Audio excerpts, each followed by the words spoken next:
ลิปนี้จะพูดถึงคู่มือการใช้งานแบบสมบูรณ์ปูพื้นฐานตั้งแต่ยังไม่เคยรู้จักมาก่อนจนถึงใช้งานแบบมืออาชีพคืออะไรทำงานอย่างไรแล้วก็ทำอะไรได้บ้างครับบทเรียนนี้นะครับจะพูดถึง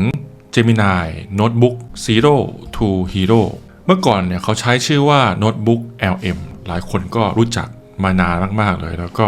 ป๊อปปูล่ามากๆหลายคนก็ใช้แล้วก็โด่งดังมากๆเลยเป็นผลิตภัณฑ์หนึ่งที่ทำชื่อเสียงให้กับ Google ที่เป็นตัว Gemini นะครับเขาก็เลยมาเปลี่ยนชื่อมา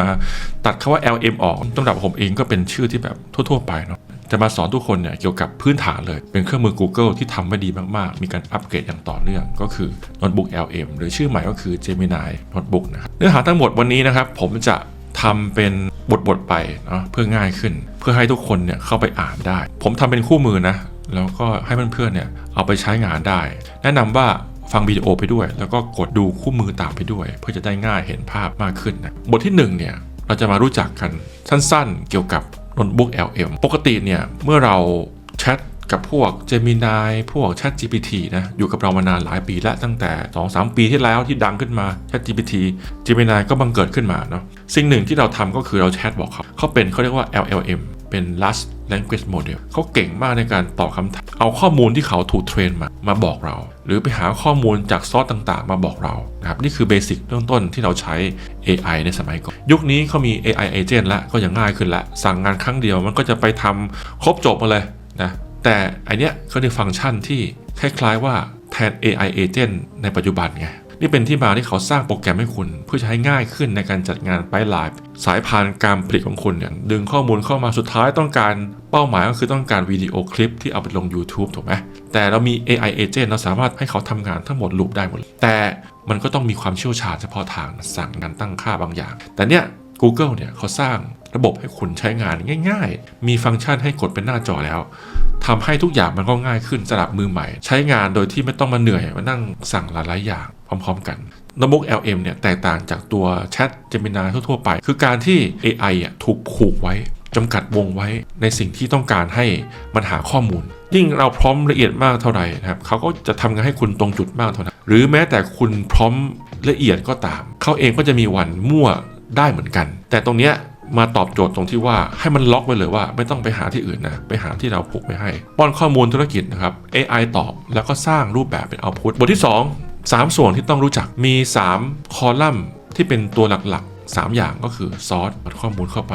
วิดีโอภาพหรือไฟล์ต่างๆเข้าไปแชทตรงนี้เขาจะทำการตอบคุยกับคุณได้เลยแล้วก็ผลลัพธ์ออกมาเป็นสตูดิโอก็คือไฟล์ต่างๆที่คุณต้องการจะเป็นสไลด์จะเป็นวิดีโอจะเป็นเสียงเขาให้คุณได้เลยผมเองก็จะสมมุติว่าเราจะทำเป็นธุรกิจกาแฟเล็กๆแล้วกันชื่อว่าปลายฟ้าคาเฟ่แทนที่เราจะเปิดแท็บทั้งหมดทิ้งไว้10แท็บก็หาข้อมูลปวดหัวมากเลยลองสร้างโน้ตบุ๊กใหม่สักอันหนึ่งนะครับชื่อว่าวิจัยตลาดหรือว่าปลายฟ้าคาเฟ่แล้วรวมทุกอย่างไว้ที่เดียวกันแล้วคุณก็ค่อยถาม AI จากสิ่งที่คุณมีอย่างแรกเลยให้เราเปิดโน้ตบุ๊กใหม่ create new notebook แล้วก็ใส่ซอสข้อมูลนะครับไปที่ notebook.google.com ด้านหน้าตรงนี้ก็จะเป็นแดชบอร์ดทั้งหมดเลยตรงนี้จะเป็นข้อมูลที่เราสร้างไว้ตรงนี้ก็จะเป็นข้อมูลที่เขาทำมาให้ดูเป็นตัวอย่างคุณสามารถเอาตรงเนี้ยมาใช้งานแล้วก็ปรับแต่งได้คือบางครั้งเราไม่เห็นภาพเราไม่เห็นไอเดียเราไปดูมันได้ไอเดียไงเราจะไป create notebook ก่อนนะครับไปที่ด้านบนขวาและกด create new ปุ๊บตรงนี้เราจะเห็น3คอลัมน์ที่ผมบอกเมื่อกี้ก็คือเนี่ยซอสแชทแล้วก็ Studio ดูไปพร้อมๆกับสไลด์เนาะจะได้เห็นภาพซอสแชท Studio นะครับตรงนี้เอาไว้ add source หรือว่าใส่ข้อมูลเข้าไปข้างในนะครับเมื่อเรากดตรง add source มันจะเด้งมาตรงกลางตรงนี้แล้วเขาก็จะให้เราใส่ซอสเข้าไปหรือแหล่งต่างๆที่ต้องการจะเอาให้เขาประมวลผลนะครับด้านบนเราสามารถพิมพ์พร้อมให้เขาหาได้เลยในเว็บไซต์คุณไม่มีข้อมูลคุณอยากจะทำงานวิจัยบางอย่างหรือจะหาข้อมูลบางอย่างในอินเทอร์เน็ตแทนที่จะพิมพ์ที่ Gemini หรือว่า Google มาพิมพ์ตรงนี้เลยเพื่อจะหาข้อมูลแล้วก็คุยเฉพาะข้อมูลที่คุณต้องการได้กดเลือกลงมาเว็บมันจะมีให้เป็น Drive ทางขวามือก็จะมีตรงนี้ฮะ Fast กับ Deep สังเกตว่าเมื่อเราเอา Drive ตรงนี้มันจะมีแค่ Fast กับ Deep ไม่มีให้เพราะว่าไฟล์มันมีแค่ไฟล์แค่นี้ที่คุณมีมันอาจจะไม่ได้แบบค้นหาลึกอะไรมากตรงนี้จะเป็นไฟล์ที่เราจับลากเข้ามาเลยตัวอย่างเช่นเนี่ยจับลากเข้ามาเนี่ยเราวางได้เลยแบบนี้ตรงเนี้ยเขาบอกว่าเว็บไซต์แล้วก็มีโลโก้ YouTube ด้วย เขาใส่โลโก้ให้สื่อว่าลิงก์ YouTube ก็ได้เพราะว่า YouTube เนี่ยเป็นแหล่งชั้นดีเลยนะครับเขาจะทำเป็นแบบลิงก์รวมมาให้นะครับคุณสามารถเอาจากหลายๆแหล่งเลยมาวางไว้แต่ข้อแม้ก็คือว่าให้วาง1 URL ต่อ1บรรทัดเท่านั้นแต่ยุคนี้คนไม่ค่อยจะเขียนบล็อกกันแต่สิ่งหนึ่งที่คนทำอยู่เรื่อยๆก็คือ YouTube เพราะ YouTube ทำแล้วมันก็มีโอกาสได้โปรโมทตัวเอง Personal Brand หรือว่าอาจจะมีเรื่องของรายได้เข้ามาจากสปอนเซอร์รายได้เข้ามาจาก AdSense ทำให้แรงจูงใจของคนเนี่ยทำ YouTube มากผมเองเวลาจะหาข้อมูลก็ไปหา YouTube ดีกว่าเพราะว่ามันอัปเดตเรื่อยๆบางอย่างบทความมันเขียนมานานแล้วมันเอาไปแล้วนะครับส่วน YouTube เนี่ยมันเห็นทั้งหน้าตาคุยอะไรเรียนรู้ได้ง่ายกว่าด้วยนะครับข้อมูลจาก YouTube จึงสำคัญแนะนำให้เอา YouTube มาลงในส่วนของ Drive นี่ดีมากๆเลยถ้าเกิดคุณต่อ Gmail อยู่แล้วคุณสามารถดึงพวก Google Doc Google Slide Google Sheet เนี่ยมีให้คุณหมดเลยเชื่อมโยงได้นะครับแล้วก็เอามาใช้งานได้เลยส่วนของ Copy Text เอา Text ทั่วๆไปฮะจะเอาบทความแดกเข้ามาวางก็ได้ฮะแต่จะให้ดีเอาลิงก์มาดีกว่ามันก็จะง่ายกว่านะครับแต่เขาเองก็ทำไว้ให้เผื่อได้ใช้ตรงนี้ด้วยนะครับตรงนี้เขาบอกว่ามีไฟล์อื่นๆทั้งไฟล์เพลงนะคุณเอาเพลงมาได้นะเอาไฟล์ MP3 MP4 วิดีโอ YouTube เนี่ยไม่จำเป็นต้องมาโหลดลงเครื่องก่อนเขาดูวิดีโอได้ฟังเสียงเพลงได้ทุกอย่างครบจบเลยสุดยอดเลยนะฮะนี่คือซอสทางซ้ายมือสุดคุณก็ทำการใส่เข้ามาเราจะใช้พร้อมนี้แล้วกันผมเตรียมพร้อมไว้ให้ถ้าคุณดูวิดีโอนี้นะอยากลองทำไปด้วยนะคุณสามารถ copy prompt ที่ผมให้ไปเอาไปใช้งานได้เลยแล้วทำพร้อมๆกันข้อดีคือมันจะได้แบบว่าได้ผลลัพธ์ที่มันตรงกันแล้วก็มาเช็คกันได้แล้วก็รู้สึกว่ามันบางที no idea มี mock up ให้คุณก่อนมันก็จะง่ายขึ้นแล้วก็จะวางเลย add source นะครับเมื่อกี้เรานี่ผมจะเอาเป็นเว็บนะแล้วก็เอา fast research แล้วก็กดปุ๊บแค่นี้แล้วก็รอประมวลผลนะครับมาแล้วครับเขาเองก็จะนำเข้ามาเป็นเว็บไซต์เยอะมากนะโอ้โหเยอะมากนี่ฮะเขาบอกว่า26ซอสมีเยอะมากๆเลยส่วนตัวเนี้ยสีแดงมันคือไฟล์ที่มันเออร์เรอร์อันเนี้ยวิธีแก้คือให้คุณกดตรงเนี้ย3จุดไข่ปลา3จุดตรงนี้แล้วก็ remove all เลยฮะ all fails sources เห็นไหมก็จะหายไปจาก61เหลือ53มันคือหลักการเดียวกัน Google นะดึงเข้ามาข้อมูลที่มันติดเสิร์ชดีหรือว่ามีข้อมูลที่น่าสนใจในสิ่งที่คุณเขียนพร้อมไว้ตรงนี้มันจะมีข้างบนนะครับเห็นไหมฮะ select all ปุ๊บคุณสามารถเลือกเอาเฉพาะตรงนี้เอาไปวิเคราะห์ได้ถ้าเกิดคุณเลือกแค่นี้ก็ติ๊กแค่นี้ถ้าเกิดทั้งหมดเนี่ยก็สามารถเลือกทั้งหมดได้เหมือนกันนะครับแต่ default เป็นทั้งหมดอยู่แล้วตรงนี้คือเป็นการจัดเรียงหมวดหมู่ให้คุณดูง่ายขึ้นกดปั๊บมันก็จะออโต้แต่ละหมวดหมู่อาจจะแบบว่ามีไฟล์หลากหลายก็ได้มาแล้วครับนี่ฮะมันอ้างอิงหมวดหมู่ที่คุณสามารถดูได้ง่ายแต่ละอันก็จะแบ่งกลุ่มให้เห็นไหมเรามาถึงบทที่5นะครับเรื่องของการตั้งค่าจัดการโน้ตบุ๊กเพราะว่าเรามีโน้ตบุ๊กเยอะขึ้นแล้วนะมีหลายอันการแต่งหน้าแต่งตาให้สวยให้กลับมาทำให้เราหาเจอได้เร็วขึ้นนะเราจะมีเรื่องของการตั้งชื่อด้วยมันจะ generate แบบออโต้มาให้ก่อนยาวๆนะเราก็สามารถตั้งชื่อแบบเข้าใจง่ายได้ให้ดูง่ายขึ้นก็ได้นะครับกด customize แล้วก็พิมพ์สั้นๆนะครับใส่ปกให้ดูค้นหาง่ายนะครับตรงนี้เราเปลี่ยนได้เหมือนกันสมมติผมเอาแค่นี้มันจะมีแค่นี้ให้เป็นหัวข้อชื่อให้นะเอาแค่นี้ก็มีแค่นี้จะเป็นชื่อที่โชว์เป็นหัวข้อเราด้านหน้าด้วยนะครับสังเกตว่าที่เราทำมาเองเนี่ยกับของที่เขามีมันต่างของเขาเนี่ยหน้าปกสวยมะแล้วก็มีการจัดวางพูดง่ายๆว่าชื่ออาจจะแล้วแต่คนตั้งเนาะแต่สิ่งหนึ่งที่แตกต่างก็คือว่ารูปภาพประกอบthumbnailนะฮะthumbnailดูเนี่ยมันสวยงามนะคุณกดดูแบบนี้ได้นะครับแต่มันดูแบบปวดหัวลายตานะกดแบบนี้เป็นthumbnailมันจะเห็นภาพได้สวยงามขึ้นน่าสนใจมากขึ้นนะลองไปทำแบบนี้บ้างนะครับก็คือให้มาที่ customize ตรงนี้แล้วก็อัปโหลดผมจะลองตัวนี้ก่อนนะตรงนี้แล้วก็เอารูปภาพผมลองเอารูปภาพมาใส่แล้วกันนี่มีรูปภาพอะไรมีคาเฟ่ไหมเจอแล้วนี่ครับลองเอาตรงนี้เข้ามาแล้วเขาเองก็จะทำเป็นแบนเนอร์ให้คุณ cover เนี่ยแล้วก็จะครอปตรงนี้มาให้เป็นคาเฟ่ดันลองไปดูซิโน้ตบุ๊กแล้วก็ลองรีเฟรชหน่อยนี่เห็นไหมครับมาแล้วสวยงามมากๆเลยเบื้องต้นเนี่ยเขาจะเอาไอคอนมาให้ก่อนเนาะเขาก็พยายามช่วยคุณเต็มที่นะเอาไอคอนมาให้ดูแบบว่าแตกต่างจากการที่มีเทคอย่างเดียวนะอันนี้ก็คือมีสังเกตว่าเขาจะครอปตรงกลางดังนั้นเนี่ยคุณวางตรงกลางให้สวยเขาจะครอปมาให้สวยๆในบทที่6ก็จะพูดถึงการพูดคุยแชทละเราตั้งโทนการตอบได้ว่าจะเอาแบบ default หรือจะเอาแบบ learning guide custom instruction เลือกข้อความได้สมมติว่าผมเองเนี่ยดึงมาแล้วมันจะออโต้มาให้ใช่ไหมและตรงนี้มันจะมีเขาเรียกว่าไกด์ไลน์ให้คำถามแนะนำคือตรงนี้อย่าลืมว่าเมื่อคุณกดตรงนี้ปั๊บ หรือคุณพิมพ์อะไรก็ตามก็แล้วแต่มันจะไปหาข้อมูลตรงนี้เพราะคุณติ๊กถูกไว้นะถ้าติ๊กถูกแค่นี้ก็จะเอาแค่นี้ถ้าติ๊กถูกทั้งหมดหรือ select all เนี่ยมันก็จะเอาทั้งหมดให้คุณเลยบางครั้งเนี่ยคุณอยากจะถามเฉพาะต้นทุนก็ติ๊กถูกต้นทุนก่อนนะครับลงทุนเท่าไหร่หรือคุณอาจจะ select all ได้ทั้งหมดก็ได้เพราะว่านี่คือข้อมูลของคุณที่คุณเลือกมาแล้วช่วยเปรียบเทียบงบลงทุนและจุดเด่นแฟรนไชส์ให้หน่อยตั้งโทนการตอบตรงนี้ฮะปุ่มตรงนี้จะมีบอกว่าไงคุณไข่ปลาจะเป็นปุ่มปรับตรงนี้คลิก config notebook นี่นะฮะที่บอกสามารถตั้ง default หรือ learning หรือเป็น custom ได้เองตรงเนี้ยคุณสามารถเขียนคล้ายๆเป็นการสั่งพร้อมแหละทุกครั้งที่คุณทำเข้าไปเขาจะเอาข้อมูลที่เป็นแบบคุณล็อกไว้แล้ว default ไปเลยที่เขาตั้งให้แบบพอดีหรือจะเอาแบบยาวๆไปเลยข้อมูลแบบลึกลงไปเลยหรือจะเอาแบบสั้นๆนะผมเองก็กดช่วยเปรียบเทียบงบลงทุนและจุดเด่นแฟรนไชส์กาแฟเขาเองก็จะไปหาข้อมูลมาให้เงื่อนไขสัญญาของแบรนด์กลุ่มแบรนด์ขนาดใหญ่คาเฟ่อเมซอนฮะอันนี้พันไทยคอฟฟี่อินทนินคอฟฟี่ชาวดอยคอฟฟี่คือข้อมูลตรงนี้มีเยอะทำให้เขาหาข้อมูลได้เยอะสังเกตว่าพวกนี้เขาจะไม่เอามามั่วเพราะเราเอามาแล้วตรงนี้ใช่ไหมมี53ไฟล์ถ้าเอามาไปกดตรงนี้1มันจะโผล่ขึ้นมาว่ามันมาจากตัวไหนจับกระแสตรงนี้บิลซอสตรงนี้ปุ๊บไอ้ตรงนี้มาจากเว็บไซต์ตรงนี้ดังนั้นเนี่ยเราสามารถดูอ้างอิงข้อมูลได้ว่ามันเอามาจากตรงไหนของสิ่งที่เราชี้เป้าให้เขานี่แหละฮะคือสิ่งที่แตกต่างแล้วก็รู้สึกว่ามันสโคปงานเราได้ดีมากๆเลยคำตอบของมันเนี่ยมันเหมือนกับเป็นการคำตอบที่ดีที่เหมาะสำหรับบทความหรือว่าเอาไปทำอะไรอะสคริปต์วิดีโอหรือ presentation copy เอาไปใช้ตรงนี้ได้เหมือนกับเราเอาไปใช้ถามใน Gemini ถาม Google ตอนนี้เราก็ copy หรืออันนี้ฮะสำคัญมากเลย save to note นี่มันจะโน้ตมาให้ตรงนี้มาพร้อมเลยถือว่าการ save to note เนี่ยเป็น output ที่เป็น Studio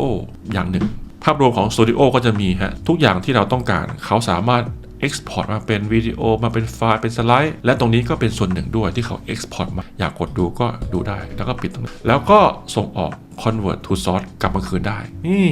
ลองกดนะปุ๊บนี่ฮะมาแล้วไอ้พวกเนี้ยข้อมูลดิบๆไอ้ตรงเนี้ยเป็นข้อมูลสรุปการที่คุณเอาข้อมูลสรุปตรงเนี้ยมาไว้แล้วก็กลับไปคืนก็จะดีมากขึ้นเพราะคราวหน้าคุณก็ไม่ต้องติ๊กถูกทั้งหมดว่าผมอยากจะเอาข้อมูลแบบนี้มาอย่างเดียวอ่ะที่สรุปมาแล้วเนี่ยเจาะสโคปเข้าไปแค่ข้อมูลตรงนี้ข้อดีของการกลับไปกลับมาได้นะเขาส่งไปGeminiได้ด้วยแล้วส่งไปกลับมาได้ด้วยทำให้การทำงานเนี่ยมันเลื่อนไหลสามารถเอาเครื่องมือต่างๆมาช่วยการทำงานได้ดีมากขึ้นนะครับเพื่อนๆมีคู่มือเนี่ยคุณสามารถก๊อปตรงนี้ง่ายกว่านะแล้วก็เอาไปวางได้เลยลองเทสตามผมเลยทำตามวิดีโอที่ผมสอนแล้วก็เอาตรงนี้เอาไปใช้งานได้แล้วก็ปุ๊บเลยการที่คุณทำแล้วก็เซฟโน้ตไว้เยอะๆเนี่ยสุดท้ายเผลอๆคุณอาจจะไม่ต้องเอาก็ได้คุณก็คือเอาข้อมูลของคนอื่นมาก่อนแล้วคุณมาเรียบเรียงแล้วสุดท้ายคุณก็อาจจะไม่ต้องใช้ของเขาก็ได้เพราะคุณมีสรุปไปแล้วมันทำให้คุณเนี่ยสามารถทำงานได้เป็นยูนิคเจาะจงธุรกิจที่คุณเลือกมาแล้วได้ดีกว่าในช่วงขั้นต้นเนี่ยคุณก็สามารถเอาข้อมูลอื่นๆมาสร้างก่อนบางทีเรา no idea เนาะเราต้องหาข้อมูลมาก่อนดังนั้นเนี่ยการหาข้อมูลมาจากแหล่งอื่นๆเนี่ยมาทำงานทำให้คุณทำงานได้กว้างมากลึกมากยิ่งขึ้นจากนั้นคุณค่อยๆมาสร้างเป็นโน้ตบุ๊กของตัวเองละที่ตอบคำถามเฉพาะแบรนด์คุณเองนี่ฮะมาแล้วครับแบบซื้อแฟรนไชส์ไหมโคซี่ช็อปมินิคาเฟ่พรีเมียมอันที่2นะครับผมจะก๊อปข้อมูลตรงนี้มาถ้ามีงบจำกัดแค่ 300,000 บาทควรตัดอะไรออกก่อนก็ไปวางย้ำนะปุ๊บเขาเองก็จะหาข้อมูลมาอันไหนที่ชอบ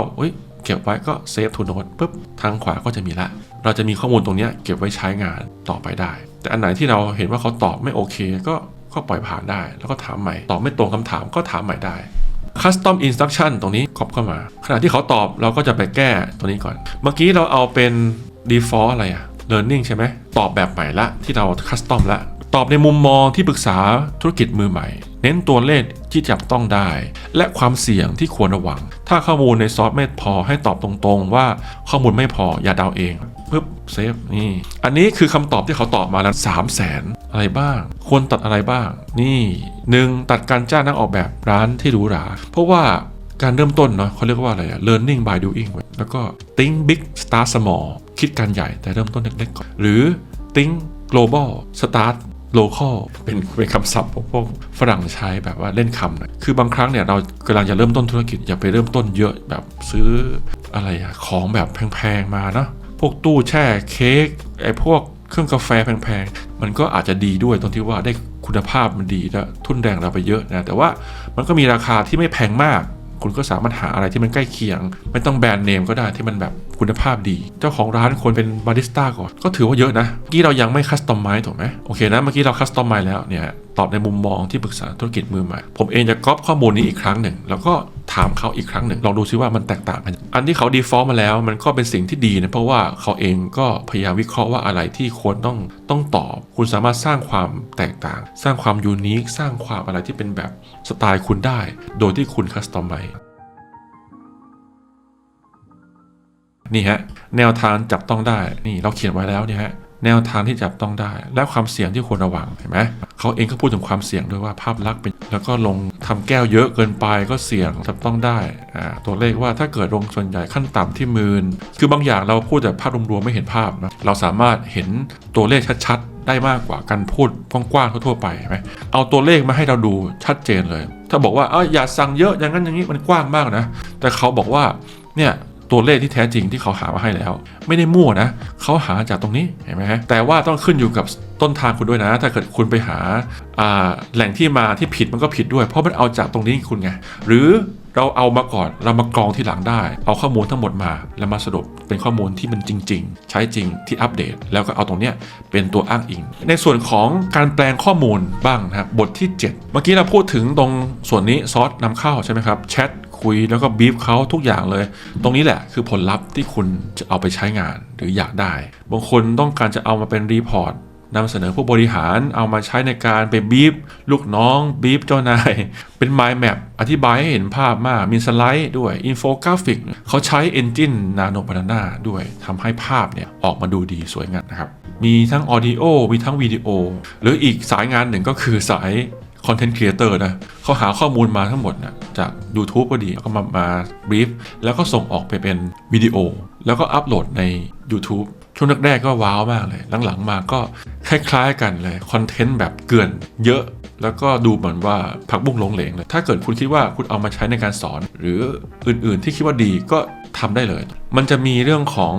Audio นะครับคุยกัน2คนสนทนากันยาวๆอีกอันหนึ่งก็คือแบบสั้นๆแบบเร็วๆตรงประเด็นอีกอันหนึ่งก็คือให้ AI เนี่ยสวมบทบาทเป็นผู้เชี่ยวชาญวิจารณ์ตรงๆเลยแล้วก็อีกอันหนึ่งก็คือเป็นดีเบตถกเถียงกันคุยกันอะไรเงี้ยเป็นหลักที่เราสามารถกดเลือกได้นะครับในส่วนของสไลด์ก็จะมีดีเทลรายละเอียดปลีกย่อยและในแบบที่เป็นพรีเซนต์เอามาทำเป็นพรีเซนเทชันได้ในส่วนวิดีโอก็จะมีแนวซีเนมาติกเอาไปโพสในโซเชียลต่างๆได้เรามาดูของจริงกันเลยดีกว่านะครับย่อมาได้จับล่างมาเลยเราจะมาโฟกัส3ตัวนี้ก่อนกด Audio เข้ามานี่4ตัวนี้ใช่ไหมครับนี่เลยครับ Deep Brief ผู้เชี่ยวชาญเฉพาะทางแล้วก็มาถกเถียงโต้วาทีกันด้านล่างเนี่ยมันสามารถทำหลายภาษาได้นะภาษาอังกฤษก็ได้ภาษาอื่นๆได้ด้วยนะไทยก็ได้ด้วยคือซอสเดียวกันเนี่ยแม้แต่คุณเอา YouTube เข้ามาเนี่ยคุณก็สามารถทำหลายภาษาได้หรือไปหาบทความไปหาอะไรมาจากเว็บไซต์ทำตัวนี้ได้เหมือนกันตรงนี้ตั้งค่าว่าจะเอาแบบสั้นหรือแบบยาวนี่ Audio นะสั้นๆกับยาวแล้วก็จะเอากี่ซอสนี่เอาทั้งหมดไหมแนะนำว่าให้คุณเอาที่คุณทำไว้แล้วเนี่ยอย่างตัวเนี้ยมีให้4ซอสใช่ไหมนี่ After ที่เราทำมาล่าสุดตรงนี้สมมติว่าเรากดตรงนี้เราไม่เอาเลยเพราะว่ามันเป็นข้อมูลที่เราไม่ได้บีบมาแล้วไอ้ตรงเนี้ยคือบีบมาแล้วมีบูลเลตที่เราเลือกมาแล้วสรุปมาแล้วเราจะเอาแค่นี้มาให้เขาพูดถ้าเอาทั้งหมดมาเลยมันอาจจะแบบนี้เราเห็นภาพมาแล้วผมแนะนำว่าเอาแบบนี้แล้วก็คอนเฟิร์มไหมหรือจะลองก็ได้ครับถ้าเอาหลายๆซอสก็ได้ฮะเพราะว่าตรงนี้สุดท้ายแล้วเขาเองก็จะมาบีบให้คุณอยู่ดีนะครับตรงนี้เราสามารถสั่งงานมันเพิ่มได้ What should the AI host focus on this episode ในกรณีที่เรามีหลายซอสเนี่ยเราก็สามารถสั่งพร้อมตรงนี้เพื่อจะเลือกหลายๆซอสได้แต่ด้วยความที่ว่าเราคุมมันไม่ได้แนะนำว่าให้เอาซอสเดียวแล้วก็ไม่ต้องพิมพ์ก็ได้ครับแล้วก็กด generate ไปเลยได้แบบช็อตแล้วผมจะลองเอาแบบ expert ผู้เชี่ยวชาญแล้วก็บีบเข้ามาแล้วก็กด generate มันก็จะหมุนตรงนี้ก่อนสักพักแล้วก็จะโผล่ตรงนี้มาให้ข้อดีคือคุณสามารถทำงานอย่างอื่นได้โดยที่ไม่ต้องมาเสียเวลาในส่วนของ slide deck นี่ทำสไลด์เมื่อกี้ที่บอกฮะจะเป็นแนวดีเทลนะรายละเอียดหรือจะเป็นแนวแบบ presentation ผมจะเป็นแนว presentation นะจะเอาแบบไหนเอาแบบช็อตสั้นๆหรือว่า default เอา default ก่อนสังเกตว่าตรงนี้เขาเองก็จะมีพร้อมให้เราแล้วแล้วก็กดได้เลยฮะ generate ตรงนี้ก็จะมาผมอยากจะลองดูสัก2อันเนาะเมื่อกี้เราเอา เอา detail บ้างเอาช็อตสั้นๆแล้วก็ติ๊กออกติ๊กแล้วก็เอาแค่นี้แล้วก็กด generate ส่วนวิดีโอครับ cinematic มันดูหนังดู story ดูเรื่องราวอะไรบางอย่าง explainer จะเป็นแนวแบบว่าบรรยายข้อมูลความรู้อะไรอันเนี้ยมาใหม่ดีมากเลยนะคือเขารู้ว่าหลายคนเนี่ยมักจะ export ไปใช้พวกคลิปสั้นๆแนวตั้งเขาเลยเอาเป็นช็อตมาผมจะลองเอา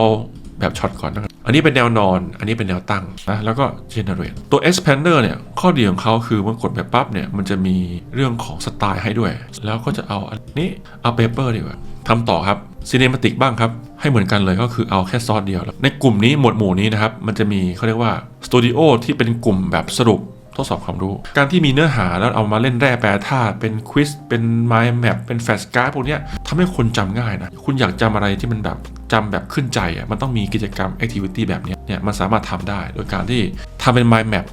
เห็นภาพแบบกราฟต่อไปซ้ายไปขวาทำเป็นรีพอร์ตแบบสั้นๆก็ถือว่าเป็นกลุ่มนี้ด้วยนะครับแฟลชการ์ดเห็นภาพไม่ต้องมีอะไรซับซ้อนเยอะนะฮะแล้วก็ควิสด้วยอันนี้ควิสสำคัญการที่เราก่อนจะเรียนรู้พวกคอร์สต่างๆเขาจะมีคำถามก่อนบทเรียนคำถามท้ายบทเป็นการให้ผู้เรียนรู้สึกว่าเตรียมความพร้อมก่อนแล้วก็มีการรีวิวตัวเองด้วยว่าเป็นยังไงทำให้การจดจำเนี่ยเยอะมากขึ้นเมื่อกี้ที่เราเห็นนะครับ mind map report flash card แล้วก็ quiz เอาแค่นี้ก่อน4ตัวนี้นะครับ mind map นี่ผมจะเอาซอสเดียวนะเพื่อให้เห็นภาพตรงกันว่าเป็นยังไงถ้าซอสมันเยอะแล้วอาจจะงงๆก็ได้ก็คือตัวนี้ที่เราสรุปมาแล้วนะครับปุ๊บกดไปเลย mind map report ก็จะแบ่งเป็น create your own format ใส่ไปเลยเป็นเนื้อหาภาษาอื่นๆก็ได้นะครับบีบเขาว่าต้องการข้อมูลแบบไหนเมื่อเราเลือกตรงข้อมูลที่เป็นซอสแล้วเนี่ยเขาจะมี suggested เนี่ยบางทีเรา no idea ไม่รู้ว่าจะเอายังไงเขาเองก็จะแนะนำมาให้เห็นไหมต่อไปฮะ flash card ก็เลือกซอสก่อนเลยขอซอสก่อนจะได้เห็นภาพมันจะเอาแบบไม่เยอะมากเอา standard ไหมหรือจะเอาแบบเยอะๆข้อมูลเยอะๆไปเลยหลายๆการ์ดไปเลยนะครับหรือจะเอาแบบง่ายๆไหมเอาแบบ medium หรือ hard เอา easy ด้วยกันเอา standard ด้วยกันแล้วก็กดแล้วก็ quiz บ้างครับ quiz ผมจะเอา fewer ดีกว่า easy แล้วก็ตามจริงอ่ะถ้ามีข้อมูลที่เยอะการตอบคำถามมันก็จะดีมากขึ้นนะให้ตอบคำถามเฉพาะข้อนี้จะได้ไม่ต้องยากสุดท้ายครับตอนที่3นะครับสตูดิโอที่เกี่ยวข้องกับการจัดการภาพและข้อมูลมันจะมีเรื่องของอินโฟกราฟิกเข้ามาด้วยเราสามารถให้เขาทำเป็นอินโฟกราฟิกแบบสวยๆเอามาใช้งานได้แล้วจะเอาแบบเป็นตารางก็ได้นะเป็น table data table ตาราง Excel แล้วก็ export ไปเป็น Google Sheet ต่อก็ได้แล้วก็ slide deck เนี่ยสามารถแก้ทีละแผ่นได้ด้วยอินโฟกราฟิกนี่มันก็คล้ายๆกับทำวิดีโอเนาะแล้วก็ทำเป็นภาพนิ่งจะเอาแนวตั้งหรือแนวนอนหรือจะเอาแบบสี่เหลี่ยมด้านเท่าเอาเป็นการ์ตูนดีกว่าสไตล์ด้วยแล้วก็ดีเทลจะเอาแบบไหนจะได้เห็นภาพเหมือนกันก็กด generate infographics data table ตามจริงข้อมูลเราไม่ค่อยเยอะนะเราก็จะทำเป็น data เดี๋ยวผมลองดูแล้วกันกด generate ตอนนี้เรากำลังทำตัวอย่างให้ดูหลายตัวเลยเรามาดูผลลัพธ์ก่อนเป็นยังไงอันที่เราทำไปแล้วเพื่อนๆสามารถกดดูแล้วก็เปิดตรงนี้แล้วก็ปิดตรงนี้ก็ได้ครับขวามือบนฮะหรือจะกดตรงนี้ก็ได้ครับเข้ามาเป็นหน้าหลักแล้วก็เปิดอันที่เสร็จแล้วเทียบงบประมาณเป็นเสียงนะเทียบไขลงทุนแฟรนไชส์ร้านกาแฟยอดฮิตในไทยค่ะซึ่งเพื่อไม่ให้เสียเวลาเรามาเจาะจุดแรกที่ต้องแก้กันเลยคือการจัดกลุ่มข้อมูลด้วยตัวเลขงบประมาณเนี่ยมันยังไม่ค่อยตอบโจทย์เป้าหมายเชิงกลยุทธ์ของคนลงทุนค่ะตอนแรกๆที่ออกมาใหม่ๆเนี่ยว้าวมากเลยคือมันพูดแบบสไตล์แบบคนจริงๆเลยสำเนียงกันตอบโต้ส่งไปมาแล้วคนก็เอามาทำเป็นพอดแคสต์พอผ่านมาสักพักหนึ่งก็คนก็ไม่ค่อยใช้แล้วพวกเสียงพวกนั้นแต่ถ้าเกิดเป็นวิดีโอมันก็จะดีหน่อยจะเห็นภาพด้วยนะครับวิดีโอมาแล้วครับ Many people dream of opening a popular coffee franchise in Thailand โอ้ทำดีนะคือทั้งมีพวกซับไตเติลด้วยแล้วก็จะมีพวกเนี่ยเงินไทยด้วยมันทำมาให้เกือบ1 นาทีด้วยแล้วเราก็สามารถโหลดเข้ามาลงเครื่องเรานี่ MP4 นี่ Many people dream of opening แล้วภาพพวกนี้มันก็พัฒนาไปไกลมากสวยมากๆนะกดแชร์ก็ได้ผมได้ไอเดียหนึ่งนะถ้าเป็น faceless เลยก็คืออัพไปเลยไม่ต้องบอกเป็นของใครแต่ถ้าเกิดทำแบบสร้างแบรนด์ตัวเองการที่เราใช้สคริปต์เดียวกันเนี่ยใช้เป็นแค่วิดีโอภาพเคลื่อนไหวเนี่ยทำมาเป็น insert เป็น B-roll เข้ามาไอ้พวกเนี้ยข้อดีคือคุณสามารถสลับให้คนไม่เบื่อสคริปต์เดียวกันแล้วก็พูดแนวเดียวกันมันก็จะเอาดึงมาได้ง่ายขึ้นหรืออาจจะไม่ต้องเป๊ะมากเรื่องของสคริปต์ที่ตรงกันทุกซีนแต่ว่ามันก็มีภาพวิดีโอที่เกี่ยวข้องกันนี่ mind map โอ้แฟรนไชส์กาแฟยอดนิยมไทยงบ1 ล้านบาทขึ้นไปมีคาเฟ่อเมซอนพันไทยอินเทอร์นินอะไรประมาณนี้ฮะไอ้พวกเนี้ยมันก็ทำให้การอธิบายแผนงานต่างๆเข้าใจง่ายขึ้นข้อมูล Presentation ครับเจาะลึก9แฟรนไชส์กาแฟไทยกลุ่มแบรนด์ขนาดใหญ่ก็ถือว่าทำได้ดีเราสามารถเปิดตรงนี้เป็นแบบเต็มจอเวลาคุณพรีเซนต์ก็คือไม่ต้องเอา Export ไปที่ไหนฮะเปิดตรงนี้พรีเซนต์กดซ้ายกดขวาหรือกดคลิกกดออกเหมือนกับ Google Slide เลยฮะหรือถ้าเกิดคุณจะแก้ไขตรงนี้ก็ Revise ตรงนี้ Revise ของตัว Notebook LM เนี่ยคือเป็นการสั่งเจนใหม่ แก้ไขแลกเข้า Amazon 200,000 บาทกด Device แต่คุณต้องรออีกนะครับให้เขาทำให้ก็คือการเจนรูปภาพใหม่นั่นแหละเพราะว่ามันเป็นสไลด์ที่มีแค่รูปเท่านั้นไม่มีเทคให้คุณไปแก้นะครับเราสามารถดูตรงวิวซอสได้ว่าเราสั่งงานจากซอสไหนบ้างเห็นไหมสรุปงานและเงื่อนไขกดมาดูได้ว่าที่มาที่ไปของตรงนี้เป็นยังไงรีไวท์กดออกได้แล้วก็กดเต็มจอสิปึ๊บโอ้โหสีโทนกาแฟด้วยไหมฮะตรงนี้เขาทำดีมากเลยเนี่ยเอาโลโก้มาใส่สวยงามโอ้โหดีโอโรเขาโลโก้มาเต็มนะไอ้พวกนี้มันสามารถเอามาทำรูปภาพอย่างอื่นได้หมดเลยนะหลักการง่ายๆก็คือว่าคุณสั่งเจนรูปภาพนั่นแหละมารวมกันเป็นสไลด์ให้คุณเราก็จะมาที่แฟลชการ์ดไหมเอาเต็มจอหน่อยมันทำเต็มจอได้นะแล้วก็กดสไลด์ก็ประมาณลงทุนสำหรับคาเฟ่เป็นสอนรูปเท่าใดก็มาทำเล่นๆได้ครับเล่นเป็นแฟลชการ์ดได้สวยๆงามๆแล้วก็อันนี้ก็คือสไลด์ไหมอันนี้คือบทอะไรรีพอร์ตรีพอร์ตแล้วก็ควิสขอดูควิสหน่อยครับเงื่อนไขว่าไม่มีการเก็บค่าเรียกเข้าอะไรอะถูกไหมชาวดอยเพิ่งรู้เลยเนี่ยเห็นไหมฮะเขาเอาจากซอสเรามาทำไอ้พวกนี้ถ้าเกิดเราสอนในคลาสเรียนก็เอาตรงเนี้ยข้อมูลพวกเนี้ยมาเป็นการทบทวนนักเรียนใหม่อีกครั้งหนึ่งก็ได้แล้วก็ให้คนถ่ายทุกคนจะเอาอะไร A B C หรือ D ยกมือหน่อยครับ1 ปีถูกไหมผิดครับข้อ C ครับเปรียบเทียบอันนี้เป็นตารางพวกตารางพวกเนี้ยข้อดีคือคุณสามารถส่งออกไปเป็น Google Sheet ได้ด้วยนะสังเกตว่าตรงนี้จะมี3จุดเนาะแต่ละอันมันจะมีการแชร์หรือว่า Export ที่ต่างกันตัวอย่างเช่นตรงนี้มันเป็นตารางมันสามารถ Export เป็นชีตได้นี่เห็นไหมข้อดีคือมันเอาไปทำต่อได้ฮะมีตัวเลขอะไรต่างๆอันนี้อินโฟกราฟิกครับโลโก้ก็เหมือนด้วยฮะนกแก้วมีพันธุ์ไทยโอ้สุดยอดแล้วก็สรุปแฟรนไชส์ยอดนิยมนี่คืออะไรสวัสดีครับยินดีต้อนรับทุกท่านเข้าสู่การสรุปข้อมูลเจาะลึกเกี่ยวกับแฟรนไชส์กาแฟยอดนิยมในไทยครับพอเราเอาค่าธรรมเนียมกับเงื่อนไขสัญญาเราบอกให้เขาเป็น expander คืออธิบายแล้วก็คุยไปไอ้ตรงเนี้ยมันก็เอามาทำเป็นแบบวิดีโอได้สอนได้แต่ผมให้ไอเดียหนึ่งก็คือว่าเขาเป็นแบบเหมือนกับเป็น text to speech คือเราไม่เอาแบบสไลด์ของเขาเพราะว่าสไลด์เขาอาจจะไม่สวยนะแต่เราเอาเสียงของเขาไปใช้ส่วน audio ล่ะ audio กี่นาที4 นาทีแต่ข้อดีของวิดีโอ8 นาทีแล้วคุณก็เอาเสียงเนี้ยไปใช้ถือว่าคุณใช้งานแบบ text to speech ได้ฟรีเลยในบทที่10กันบ้างครับก็คือการจัดคลังโน้ตบุ๊กorganize ไฟล์ต่างๆได้เราจะพูดถึง collection สร้าง collection การพิมพ์แล้วก็แชร์ไปให้คนอื่นได้ใช้งานได้ให้มาหน้าแรกสังเกตว่าเรามี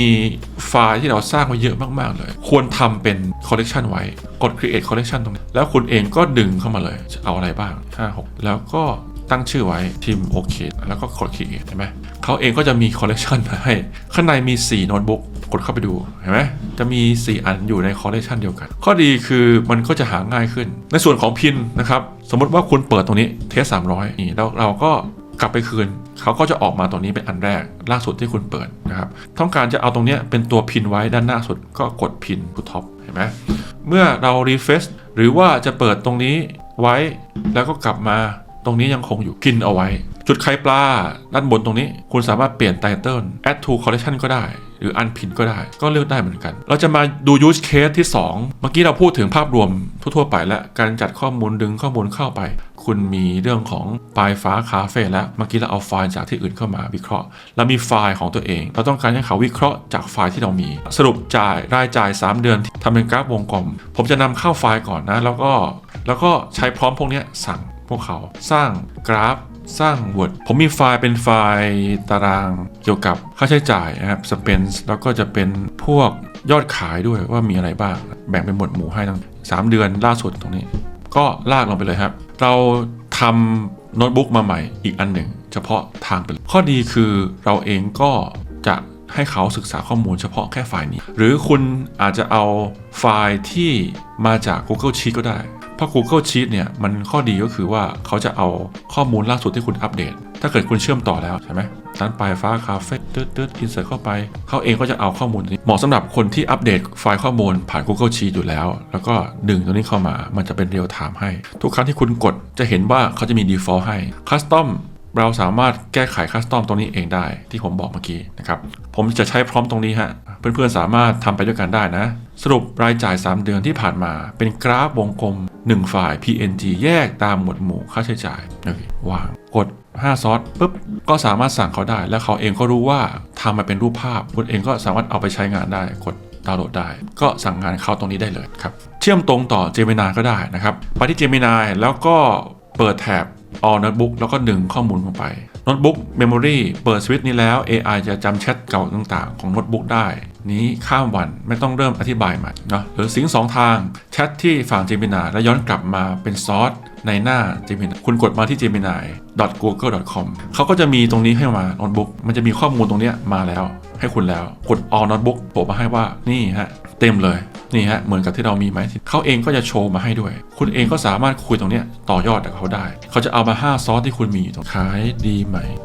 สิ่งที่เราพิมพ์ตรงนี้มันก็จะออกมาตรงโน้ตบุ๊กที่เรามีด้วยเห็นไหมสรุปยอดขายปลายฟ้าคาเฟ่เนี่ยยูเซอร์ถามว่าขายดีไหมก็บอกว่าข้อมูลขายดีไหมยอดเยี่ยมมากครับตึ๊ดมันก็เอาตรงนี้มาเป็นซอสหนึ่งให้คุณด้วยเวลาคุณอ้างอิงคุณก็กดตรงนี้อ้างอิงเป็นส่วนหนึ่งของการที่คุณแชทถามในบทสนทนาที่ Gemini เอามาเป็นส่วนหนึ่งในการวิเคราะห์ได้ด้วยเป็นการเชื่อมโยงไปเชื่อมโยงมาส่งไปที่ Gemini ส่งกลับมาคืนที่นี่สุดท้ายครับขอสรุปต่างๆนะครับก็คือว่า Google Notebook เนี่ยตอบเฉพาะข้อมูลให้เราที่เราเลือกไว้ที่เราสโคปไว้ที่เราเจาะจงไว้ป้อนข้อมูลซอสให้เขาจะไม่ตอบมั่วนอกเรื่องที่เราคุยนะครับสามารถใช้ได้ทั้งงานวิจัยงานวิเคราะห์การเอาไปทำรีเสิร์ชต่างๆที่ลึกๆลงไปได้เรามีผลลัพธ์ออกมาเรามีข้อมูลออกมาแล้วเราสามารถเอาข้อมูลเนี่ยมาใช้แปลงให้เขาเนี่ยออกมาเป็นผลลัพธ์ออกเป็นสไลด์ออกมาเป็นวิดีโอไฟล์ Excel มันเป็นไฟล์ Word อินโฟกราฟิกที่เข้าใจมากยิ่งขึ้นได้ถ้าคุณใช้ Gmail นะครับคุณก็สามารถใช้งานได้เลยแต่ขึ้นอยู่กับลิมิตด้วยนะครับผมใช้ Account ที่เป็นตัว Pro อยู่มันใช้งานได้พอสมควรเลย Account ฟรีของ Google Notebook เนี่ยก็สามารถใช้งานได้เหมือนกันแต่อาจจะจำกัดบ้างอะไรบ้างครับยิ่งเป็นตัว Ultra เนี่ยโหสบายมากๆเลยก่อนจากกันนะครับผมให้เทคนิค Advanced มาหน่อยสำหรับคนที่ใช้งานเป็นแล้วมีตัว Advanced ที่คุณสามารถเอาไปใช้ทำให้มันเร็วขึ้นง่ายขึ้นได้นะครับตัวอย่างเช่นคุณไปที่ YouTube ที่คุณสนใจว่าคนเนี้ยเขาพูดจาดีมากเลยอยากจะเอามาเป็นแนวทางในการศึกษาข้อมูลสินะฮะพวก motivation พวกทำพอดแคสต์สอนเรื่องราวต่างๆเกี่ยวกับ productivity ต่างๆนะเทคนิคการหาเงินหาทองต่างๆปกติเราเองก็จะ copy ตรงนี้ปุ๊บแล้วก็แชร์ใช่ไหมแล้วก็คัดลอกไหมโอ้หลายขั้นตอนมากเลยแล้วก็มาที่โน้ตบุ๊ก create notebook แล้วก็คุณเองก็จะมาวางตรงนี้ add แล้วก็กดเว็บแล้วก็วางแบบนี้วางทีละอันมันนานมากเลยนะผมมีตัวช่วยครับตัวนี้ชื่อว่า Gapbit นี่แล้วก็ install เข้าไปก่อน install ไปปั๊บมันก็จะโผล่มาตรงนี้ให้คุณครับเรามาหน้า YouTube ครับแล้วก็กดย่อหน่อยช่องเขาเนี่ยมีข้อมูลหลายอย่างมากเลยอาจจะเอายอดนิยมไหมตรงนี้ยอดนิยม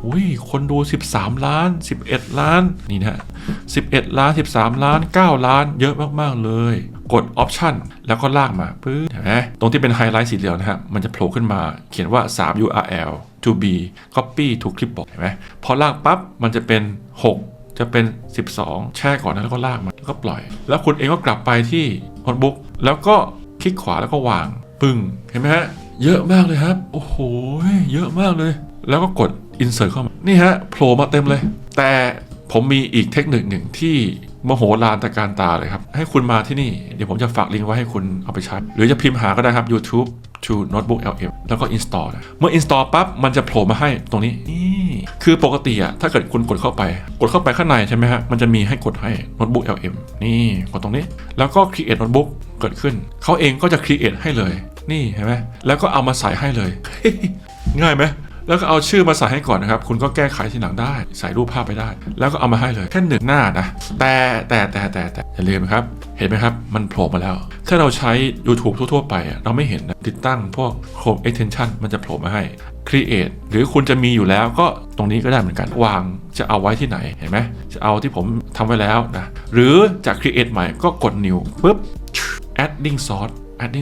นี่ครับมาแล้วครับ300ซอสมันก็จำกัดที่300ซอสแล้วก็โทนี่โรบินเนี่ย300นี่ฮะก็ทำให้รู้ว่าเต็มที่300ซอสถ้าเกิดคุณจะแอดมา300ซอสนี่คือต้องนานมากๆเลยกดเข้าไปเลยปั๊บแล้วก็ create ใหม่แล้วก็จะมีข้อมูลของเขาเข้ามาแล้วนี่มาแล้ว3คนนี่เร็วไหมฮะนี่คือเคล็ดลับที่คุณสามารถใช้ตรงนี้เป็นแนวทางในการทำงานได้แล้วถ้าเกิดมันเยอะคุณก็สามารถจัดหมวดหมู่ได้ตรงนี้เหมือนกันนี่มาแล้วครับของเอลิเนี่ยพูดถึงความมั่งคั่งมีอะไรบ้างเราก็ถือว่าใช้งานตรงนี้คุ้มค่ามากๆเลยหรือแม้แต่เราไปเปิดเจอเว็บไซต์สักที่หนึ่งนะเราก็สามารถกดตรงนี้ได้นะครับ Notebook LM เราต้องการจะสร้างใหม่เป็น Coffee แล้วก็ Create Notebook ใหม่เขาก็จะเอาหน้านี้ไปใส่ให้โดยที่ Create ให้1ซอส บทความนี้พูดถึงกาแฟพิเศษตึ๊ดๆจากหน้านี้ฮะดังนั้นเนี่ยตัวเนี้ยผมว่าเจ๋งมากๆเลยทำในทั้ง YouTube ด้วยเว็บไซต์ได้ด้วยแล้วอย่าลืมก่อนจากกันผมจะฝากคู่มือนี้ไว้ที่ Community นะครับเข้าไปกดเอาได้ก็ลิงก์เกี่ยวกับ Chrome Extension ที่ผมแบ่งปันไปเมื่อกี้นะครับลิงก์ด้านล่างวิดีโอนะครับไปเอาที่ Community ได้นะแล้วก็ฝาก AICEO.im ด้วยนะครับเว็บนี้ก็จะมีข้อมูลเกี่ยวกับความรู้ด้าน AI ต่างๆสนใจเครื่องมือที่ผมทำไว้ก็มาสมัครเป็นรายเดือนรายปีได้นะครับมีโปรแกรมมีสกิลมีเจมมี GPT พร้อมต่างๆหรือจะอบรมทีม in-house ในองค์กรก็ติดต่อผมได้นะครับเจอกันคลิปหน้าครับสวัสดีครับ